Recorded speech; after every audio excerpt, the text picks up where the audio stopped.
Hello guys, welcome back to my channel Basir Ahmad recipe চ্যানেলে আপনাদের অনেক অনেক স্বাগতম। তো গ্রাম্য পদ্ধতিতে আজকে আপনাদের একটি সুন্দর চিতই পিঠের রেসিপি দেখাতে চলেছি। আপনারা ভিডিওটি না স্কিপ করে পুরোটা দেখতে থাকুন। কিভাবে বানাচ্ছি পুরো প্রসেসটা আপনারা দেখলে তবেই আমাদের মতন পারফেক্ট আপনারা পিঠে বানাতে পারবেন। তো মাঘ মাসের প্রথম একদম কনকনে ঠান্ডায় পিঠে খেতে খুব দারুণ মজা লাগে। তো এইদিকে আমরা আটাটাকে প্রথমে চেলে নিয়েছি। আটাটা চালা হয়ে গেছে আর একটি পাত্রের গ্যাসের ওভেনের মধ্যে আমরা পানি দিয়ে গরম করতে দিয়েছি। পানিটা ঠিক হালকা হালকা ফুটতে চালু হবে আর আমরা পানিটাকে নামিয়ে নেব। তো আটার মধ্যে আমরা স্বাদ অনুসারে নুন দিয়ে দিচ্ছি। এবার নুনটাকে চামচে করে ভালো করে মিক্স করে নেব। নুনটা মিক্স করা হয়ে গেলে আস্তে আস্তে করে পানি দিয়ে আমরা ব্যাটারটাকে তৈরি করে নেব। ব্যাটারটা খুব ভালো করে তৈরি করে নিতে হবে। এইভাবে চামচে করে ফেটে ফেটে খুব ভালো করে ব্যাটারটাকে তৈরি করে নিতে হবে খুব সুন্দর করে। আর পানিটা অল্প অল্প করে দিতে হবে। একবারে দিলে অনেক নরম হয়ে যেতে পারে, আবার ঠিক ব্যাটারটা নাও হতে পারে। তো এইভাবে অনবরত চামচে করে এটাকে ভালো করে নাড়তে হবে। যেহেতু গরম পানি দেওয়া আছে, হাতে করে তো নাড়া যাবে না, চামচে করেই নাড়তে হবে। হাত দিলে আবার হাত পুড়ে যাওয়ার চান্স থাকে। তো এইভাবে চামচে করে ভালো করে ফাটতে হবে, খুব ভালো করে ফাটতে হবে। আর গরম পানি চালাটার মধ্যে দিলেই সেটা একটু জমাট জমে যায়। তো যার জন্য যে দেখতে পাচ্ছেন চামচের মধ্যে লেগে আছে জমাট জমে, তো যার জন্যই এটাকে ভালো করে ফেটে নিতে হয়। তো আমরা ঠিক ব্যাটারটা এই পরিমাণ পাতলা করে নিয়েছি, খুব বেশি গাঢ়ও না আর খুব পাতলাও না, মিডিয়াম। তো ব্যাটার আমাদের রেডি হয়ে গেছে। আমরা খুব ভালো করে এবার ফাটিয়ে নিচ্ছি। তো বহুত দিন ধরে শখ ছিল চিতই পিঠে খাবো, তো অবশেষে আইডিয়া এলো, আপনাদেরকে দেখাচ্ছি কত সুন্দরভাবে আমরা চিতই পিঠাটা তৈরি করছি। তো আমরা এখানে নিয়ে নিয়েছি খাপ, ইডলির খাপের মতন যে খাপগুলি পাওয়া যায় সেই খাপগুলি নিয়ে নিয়েছি।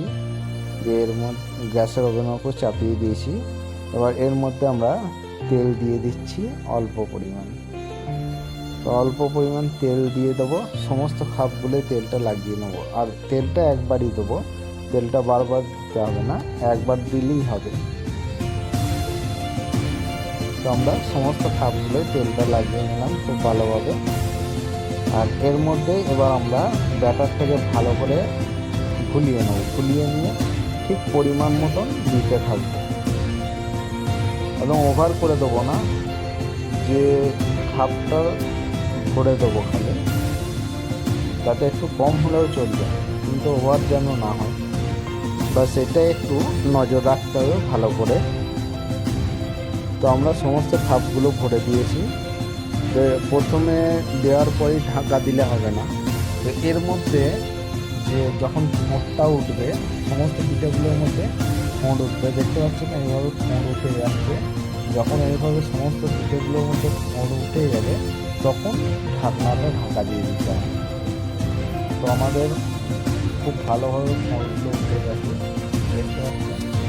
এবার আমরা ঢাকনাটাকে ঢাকা দিয়ে দিচ্ছি।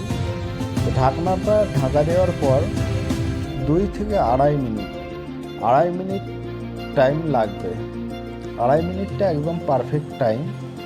তো আমরা প্রথমবার করেছিলাম, তার থেকে আইডিয়া পেলাম।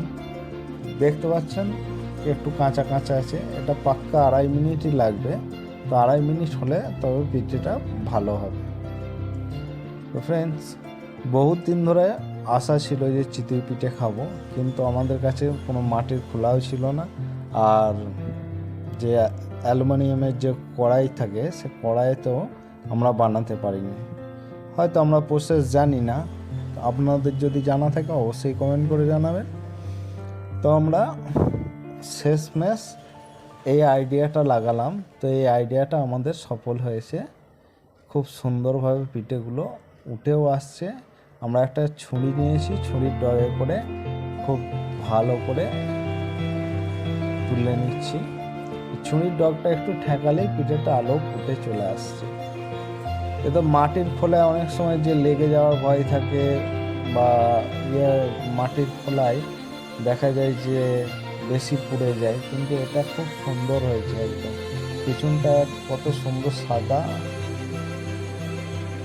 আর উপরটাও খুব সুন্দরভাবে হয়েছে। তো অবশেষে আপনাদেরকে দেখাবো যে কতটা সুন্দরভাবে আমার পিঠেগুলো হচ্ছে। তো আপনারা যারা খেতে পছন্দ করেন অবশ্যই এই পদ্ধতিতে একবার বানিয়ে দেখবেন। তো এটা শীতকালে বাঙালির একদম ট্র্যাডিশনাল রেসিপি। শীতকালে বাঙালিরা এই ধরনের রেসিপি বানিয়েই থাকে। তো আজ আপনাদের সঙ্গে শেয়ার করে ফেললাম, কারণ বহুত দিনের শখ ছিল যে চিতই পিঠে খাবো, সেই জন্য চিতই পিঠেটা আপনাদের সঙ্গে শেয়ার করে নিচ্ছি।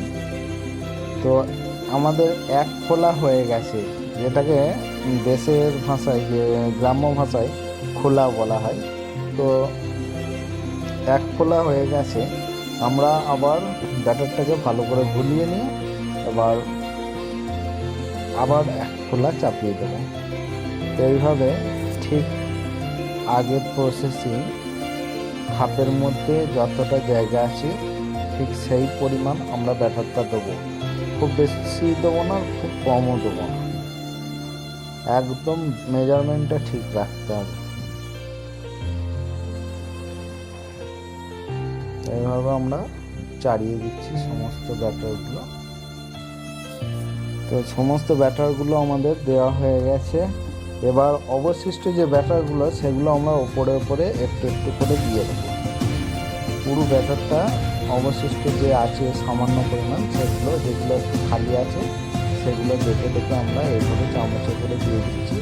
অবশেষে হাতে করে প্রয়োজন হলে হাতে করে তুলে দিয়ে দিচ্ছি। তো আবার সেম প্রথমকার প্রসেসের মতনই এটাও আমরা পোড়োটার জন্য অপেক্ষা করবো। দেখতে পাচ্ছেন পোড় উঠে এসছে, এই যে ফুটো ফুটো হয়ে আছে এটাকে পোড় বলে। পোড় উঠে গেছে, এবার যখনই পোড় উঠে যাবে তখন আবার ঢাকা দিয়ে রেখে দিতে হবে। তো আমরা ঢাকা দিয়ে দিলাম, আবার 2.5 মিনিট অপেক্ষা করবো। 2.5 মিনিট পর আবার আমরা করবো। তো 2 মিনিট হয়েছে, 2 মিনিট আমরা ঢেকে রেখেছিলাম। আমাদের প্রথম দিকের যে পিঠেগুলো হয়েছে সেগুলো হয়ে গেছে। প্রথম দিকে কটা পিঠে আমাদের হয়ে গেছে, সেগুলো আমরা তুলে নিই। তো গাইস, আমার ভিউয়ার্সদের মধ্যে কারা চিতই পিঠেটা পছন্দ করেন অবশ্যই কমেন্ট করে জানাবেন, তাহলে আমিও বুঝতে পারবো যে কতজন চিতই পিঠে পছন্দ করে। আর আমাদের এই চিতই পিঠের রেসিপিটি যদি আপনাদের ভালো লেগে থাকে অবশ্যই লাইক, কমেন্ট এবং শেয়ার করবেন। সাবস্ক্রাইব করে বেল আইকনটি দাবাতে ভুলবেন না, আর বেল আইকন দাবিয়ে অল অপশানটা দাবিয়ে দেবেন, তাহলে সমস্ত রেসিপির নোটিফিকেশান একদম সঙ্গে সঙ্গে আপনাদের কাছে চলে যাবে। তো সেই জন্য বেল আইকনটা দাবিয়ে অল অপশানটা দাবিয়ে দেবেন। তো আমাদের চিতই পিঠা রেডি হয়ে গেছে, কত সুন্দর হয়েছে দেখতে পাচ্ছেন। পিছন দিকটাও খুব সুন্দর হয়েছে আর সামনের দিকটাও ঠিক ফুলো ফুলো ফোঁড় ফোঁড় হয়ে গেছে। আমরা গুড় নিয়ে নিয়েছি, খেজুর গুড়ের সঙ্গে এটাকে সার্ভ করে নেব। তো আমরা ভেঙে দেখাচ্ছি, খুব দেখতে পাচ্ছেন কত সুন্দরভাবে হয়েছে। তো বন্ধুরা, আজ এ পর্যন্তই।